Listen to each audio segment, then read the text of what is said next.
Bueno, ahí lo tenemos,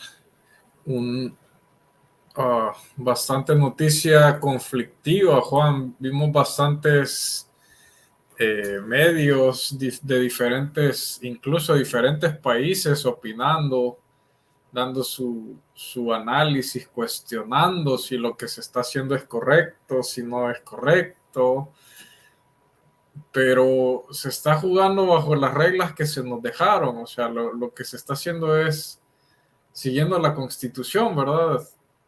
Eso es lo que yo puedo entender por las cosas que se están haciendo en ese momento. A ver, vamos a tener que entender, número uno, el mensaje del gobierno es contundente. Número dos, tenemos que entender que la mayoría de las personas, los ciudadanos, que no están obligados a entender la política, a pesar de que todos somos seres políticos en una medida u otra, pero que no estamos obligados tampoco a entenderla, ya que no la ejercemos como una profesión. Pero la mayoría de las personas no han logrado entender lo que es la retórica política, lo que es una amenaza política, lo que es una violación real de los derechos. Es decir, lo que hemos visto es retórica y amenaza contundente, y en el terreno vemos la operatividad de los cuerpos de seguridad como la Policía Nacional Civil y el Ejército apoyando, ¿verdad? Entonces, una cosa se hace a nivel operativo y otra cosa es la retórica o el mensaje político, llamémoslo mejor, no retórica. Van de la mano, pero son distintos. Entonces, los organismos internacionales para la defensa de los derechos humanos toman la retórica o el mensaje político como si fuese una acción operativa en sí mismo. Pero eso no lo hacen por desconocimiento, sino que lo hacen precisamente adrede, para tratar de deslegitimar las políticas actuales que se están llevando de cabo para combatir a las pandillas. ¿Por qué? Porque el gobierno del presidente Nayib Bukele es un gobierno, como yo lo llamo en lo personal, neonacionalista, que no es ni de centro, no es ni de derecha, no es ni de izquierda. Es un gobierno pragmático y nos ha venido demostrando que la solución de los problemas nacionales, que son muchísimos, a través de un pensamiento ideológico ya no se hace. Se tuvo la derecha, se tuvo la izquierda, no funcionó, engañaron a la población. Eso es lo que viene el pragmatismo, ¿verdad? Entonces, es una manera de deslegitimar las acciones actuales del gobierno y una manera de promover también el aislacionismo internacional, que es parte de la última etapa de los golpes de Estado blando. Ahora, algo muy importante es que para entender este fenómeno tenemos que saber cómo proliferaron las maras en El Salvador, cómo proliferaron las pandillas. Y para entender cómo va el problema, yo lo expliqué de la manera más sencilla en un tweet sin entrar mucho en detalle. Lo expliqué hace varios días y acá tengo el tweet que quiero leérselos a ustedes. Y se los voy a leer textual para que lo entiendan mejor. Me solidarizo con las familias de víctimas a manos de pandillas criminales del fin de semana. A continuación, mis consideraciones. Número 1. El conflicto armado promovido por la injerencia cubana, la izquierda salvadoreña y su brazo insurgente del FMLN y las clases dominantes salvadoreñas, grupos paramilitares de ultraderecha pertenecientes a Arena, gobiernos de Estados Unidos y el gobierno del presidente Duarte y Fuerza Armada de El Salvador, únicamente estos últimos como operadores y conductores coyunturales oficiales de la guerra, provocó una migración masiva de salvadoreños hacia Estados Unidos. Es decir, para que no se malinterprete, el conflicto ideológico derecha-izquierda tuvo en el medio a los actores coyunturales de la Fuerza Armada durante el mandato del presidente Duarte y las juntas revolucionarias de gobierno. Ellos no iniciaron el conflicto. Ellos lo administraron la mayor parte del tiempo. Y dentro de ese ínterin o dentro de esa coyuntura, mi padre fue tanto director de la Policía de Hacienda y posteriormente viceministro de Seguridad Pública, lo que hoy sería ministro de Seguridad Pública. Y en aquel entonces tenía de mando a todos los cuerpos de seguridad militar, que estamos hablando de seguridad pública militar, que estamos hablando de la Policía de Hacienda, la Policía Nacional y la Guardia Nacional, ¿verdad? Formaba parte del alto mando. Solo paréntesis. Continúa el tuit. Si bien la responsabilidad de la migración corresponde a los actores del conflicto de la época, como efecto secundario, la escuela criminal y experticia pandilleril fue proporcionada por las calles de Los Ángeles. La disolución apresurada y desorganizada de los cuerpos militares de seguridad como la Policía Nacional, la Guardia Nacional, la Policía de Hacienda, y el accionar coyuntural de una PNC inexperta e inmadura institucionalmente, crearon un vacío en la seguridad pública, el cual fue aprovechado por estructuras criminales nacientes. Efecto de la movilización de ambos bandos. Ahora, abro paréntesis, explicación. La preparación y operatividad de la Policía Nacional Civil se quedó corta cuando se abolieron o se desintegraron o desarticularon los cuerpos de seguridad militar. Entonces, la existencia de este vacío fue lo que se aprovechó por las estructuras criminales, y muchas de estas estructuras criminales fueron engrosadas por desmovilizados de ambos bandos del conflicto. Y aquí lo aprovecharon también miembros del narcotráfico. Y lo empezaron a aprovechar miembros de las pandillas, que ya les comento. Sigue el tuit. Los acuerdos de paz crearon un nuevo orden institucional incapaz de dar respuesta eficaz a un fenómeno que posteriormente se convertiría en el calvario de toda la sociedad salvadoreña.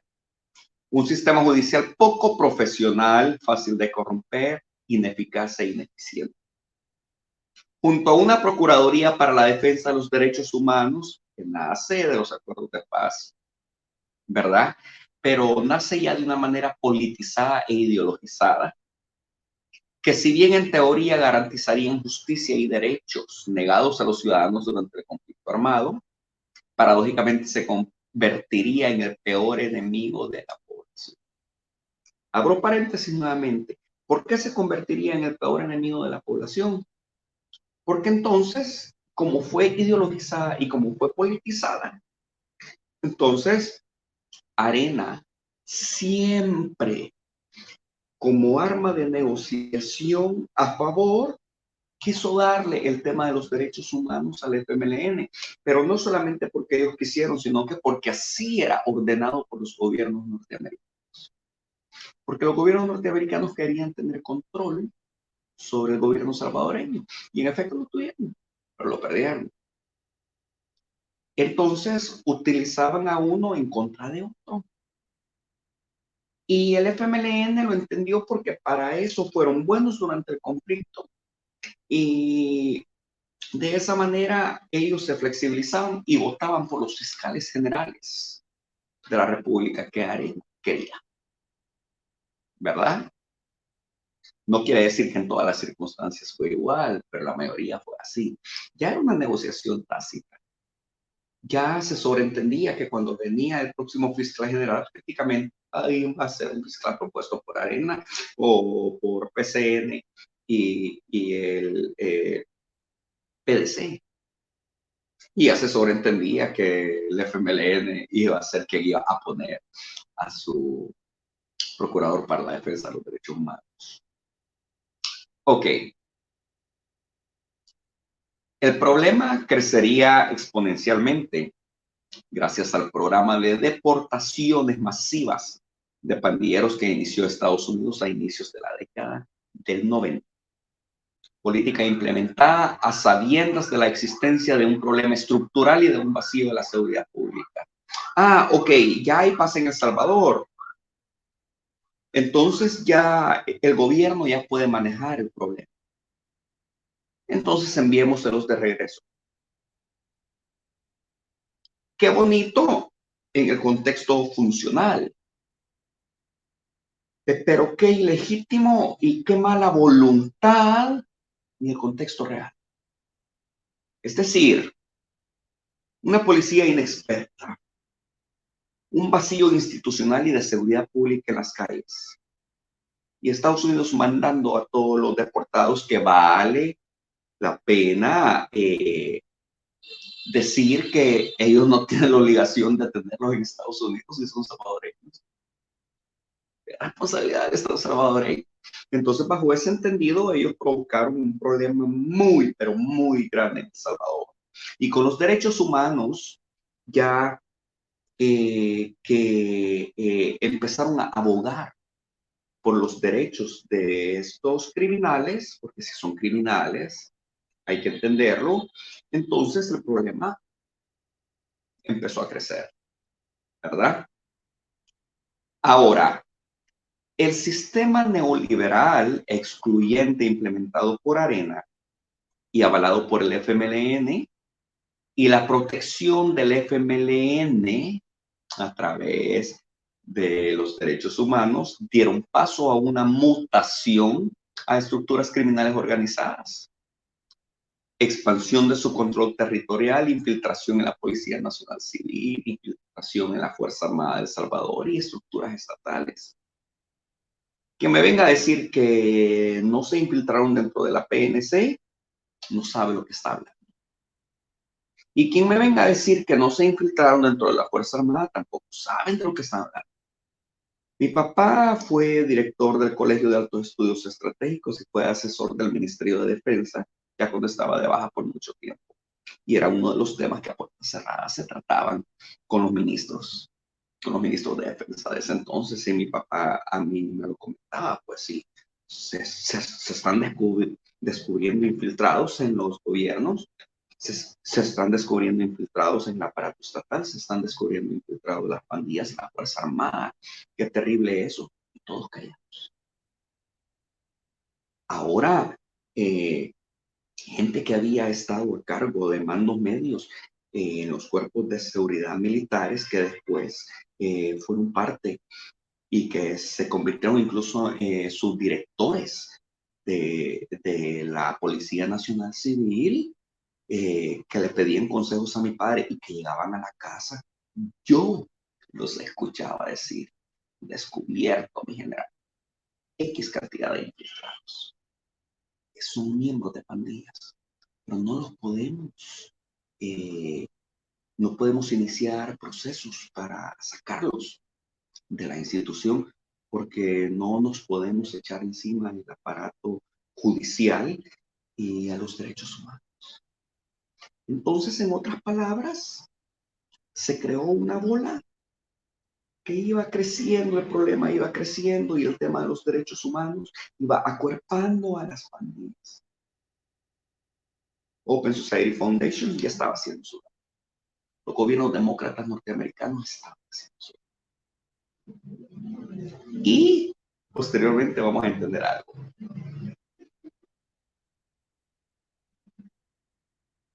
Ok, la lógica política electoral de Arena y el FMLN empezaría a ser: cada pandillero tiene madre, hermanos y probablemente padre. Uno se convierte en cuatro, es decir, 1 por 4. Nacen las treguas y negociaciones ilícitas con pandillas al amparo de la OEA. Y todo esto era del conocimiento de los gobiernos demócratas de Estados Unidos y de varios gobiernos republicanos también, que no les importó lo que sucedía en El Salvador. Ahora, cuando hablo del amparo de la OEA, porque las treguas fueron apoyadas por los organismos supranacionales, incluso por Naciones Unidas, como un proyecto para pacificar a El Salvador. Qué bonito suena, a mi manera de ver, qué bonito suena que a través de la promoción de la democracia, de los derechos humanos y a través de su protección, la sociedad pueda pacificarse, tal como lo dicen las constituciones. Bueno, tal como lo dice la Constitución de la República de El Salvador y tal como lo dice la Declaración Universal de los Derechos Humanos, pero en la práctica fue un rotundo fracaso. Es más, eso dio la puerta, eso abrió la ventana o abrió la puerta para que los partidos políticos se dieran cuenta, tanto Arena como el FMLN se dieran cuenta que era muy conveniente negociar con las pandillas. Porque bajo la lógica del 1x4, que así se le llama en Arena, si de una u otra manera se le da beneficio a un pandillero, a él se le va a pedir que a toda la pandilla voten por ellos y que sus familias también voten por ellos. Entonces, ¿qué era lo que nosotros vimos al final? Vimos a un Arena y a un FMLN luchando por el beneplácito de las pandillas, luchando por el voto de las pandillas, negociando con ellos. Entonces el problema se salió totalmente de control, al punto tal de que no hubo ni siquiera iniciativa ni por decirlo así, la voluntad política de definir qué era un terrorista. Ante la falta de una definición de qué significa un terrorista, no se podía llamarle a las pandillas terroristas.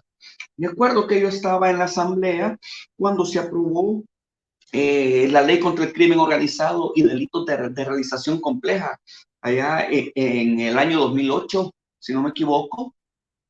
Y yo me acuerdo cómo veía yo que la ley que iba supuestamente a nacer de una manera muy digna y de una manera que le iba a dar las herramientas al Estado para poder combatir efectivamente el crimen organizado, yo vi como el FMLN la mutiló a la ley y vi cómo de repente cambiaron de postura gente del PCN y diputados de Arena para mutilar la misma ley que ellos estaban proponiendo. Entonces veríamos cómo ya había una intención deliberada de mantener la situación, de mantener la coyuntura de las pandillas intacta. Ahora que entendemos que la institucionalidad vigente por 30 años procuraría un sistema político partidocrático, un sistema social disfuncional y una economía corporativa centralizada, no son extrañas las voces de la comunidad internacional ante el actual estado de excepción solicitado por el gobierno de Nayib Bukele. ¿Qué nos hace pensar esto? Y abro paréntesis nuevamente, que la situación de las pandillas en El Salvador y su accionar dirigido precisamente para atomizar a la sociedad y para mantener un conflicto que no permitiese a la sociedad unirse por un objetivo común y desarrollarse, y que no permitiese a la sociedad, perdón, al Estado tener control, entenderíamos como una estrategia SOS, estrategia de la Open Society Foundation, a la cual el FMLN se plegó, a la cual Arena se plegó. Entonces ahora decimos, si Arena era un partido nacionalista en el momento, ¿qué tenía que hacer Arena apoyando una visión globalista de George Soros, de los partidos demócratas y del Open Society Foundation? Número uno, Arena nunca fue realmente un partido nacionalista después de que el mayor Dawison murió. Una cosa era la Arena del mayor Roberto Dawson y otra cosa era la Arena de Félix Alfredo Cristiani, que ya se convirtió en la Arena corporativa y así se quedó y así sigue siendo. Entonces entenderíamos que la arena que nació nacionalista mutó en la arena corporativa cuando Félix Alfredo Cristiani toma el poder a la fuerza, prácticamente del partido del mayor se tiene que ir, se rompen con los valores y se utiliza la imagen del mayor solamente para mantener a las bases del partido, pero el neoliberalismo requeriría la globalización. Y la globalización requiere apoyar las políticas internacionales globalistas. Y en ese contexto se empezó a seguir la línea Soros, ¿verdad? Y el FMLN no se opuso a eso porque el FMLN nunca fue nacionalista. Entonces ellos no estaban obligados a oponerse a ello, ¿verdad? Ahora, todas las ONGs internacionales y gran parte de las nacionales están conectadas de una u otra manera con Open Society Foundation y también con lo que es el Alto Comisionado para la Defensa de los Derechos Humanos de la Organización de las Naciones Unidas, la cual distribuye fondos provenientes de Human Rights Watch, Open Society Foundation, George Soros, Transparencia Internacional, Gobiernos Demócratas, USA, la NES, y otros gobiernos occidentales que siguen la misma línea, gobiernos europeos, los últimos gobiernos alemanes. Paréntesis aquí, es bien difícil venir a aceptar muchísimas realidades porque después de Alemania cambió toda su postura internacional después de la Segunda Guerra Mundial y con la caída de la cortina de hierro empezamos a ver a una Alemania prodemócrata y una Alemania muy ejemplar. Lo que no sabíamos es que ese ejemplo ya actualmente ya está muriendo. Estamos viendo a una Alemania armándose de manera bélica nuevamente, dejando a un lado la política pacifista y que, por cierto, dentro de pocos años vamos a ver un gran problema entre Rusia y Alemania, porque a medida de que Alemania se empiece a armar, va a empezar a constituir una amenaza para Rusia. Y ahí es donde Rusia, donde la Federación Rusa va a empezar a preocuparse nuevamente por su seguridad nacional. Esperen, ese es un próximo problema. Ahora, con respecto a las políticas exteriores alemanas hacia El Salvador, es nefasta. El silencio de Alemania no es un silencio que beneficie al gobierno de El Salvador. Lo que el gobierno de Alemania no dice, lo dice a través de ellos, DW. Si bien es un noticiero estatal que se hace llamar independiente, pero ¿en dónde está la independencia si es financiado por el gobierno? Por lo tanto, lo que el gobierno no dice para mantenerse, por decirlo así, neutral, lo replican, lo replica su noticiero DW, que es abiertamente opositor al gobierno del presidente Nayib Bukele y oposición deliberada. Yo le he seguido la pista a todos los segmentos noticiosos de DW en contra del gobierno de El Salvador. Y he descubierto que todo el tiempo hay una intención deliberada de inducir tanto emociones, sentimentalismos o poner al gobierno del presidente Bukele como antidemocrático, totalitario y dictatorial. Y es un discurso de Open Society Foundations, ¿verdad? El gobierno alemán actualmente es muy peligroso. El gobierno alemán no es cierto que lo que busca es la cooperación con El Salvador. Es un gobierno del mismo corte. Cuidado con eso. Ahora, finalizo el tweet. Común denominador de medios internacionales replican noticias de socios salvadoreños y Voz de América. El temor al régimen de excepción violación a los derechos humanos y vínculos del gobierno de El Salvador con las pandillas. Pero no dicen nada sobre el sufrimiento de las víctimas, los familiares, del temor tácito que tiene la población causado por las pandillas, y que nos indica esto toda una intención política de los medios de comunicación, ya que en su mayoría los internacionales son financiados por las Open Societies Foundations.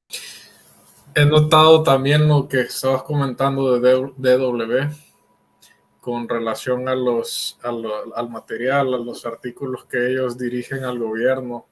Usualmente traen esa carga de negatividad, se le podría llamar, o algo que quieren, un mensaje para las personas como que pongan atención, que las cosas no están bien. Lo interesante, y me he estado fijando en varios medios que siguen esta línea, es que si te fijas en los comentarios, personas de otros países, ciudadanos de a pie, aplauden las medidas que se están ejecutando en este momento. Las personas que están en oficinas de estas sociedades no les gusta. Correcto. Y eso es algo que creo que es bastante interesante, que las personas que han tenido problemas día a día con delincuencia saben que las cosas se están haciendo bien.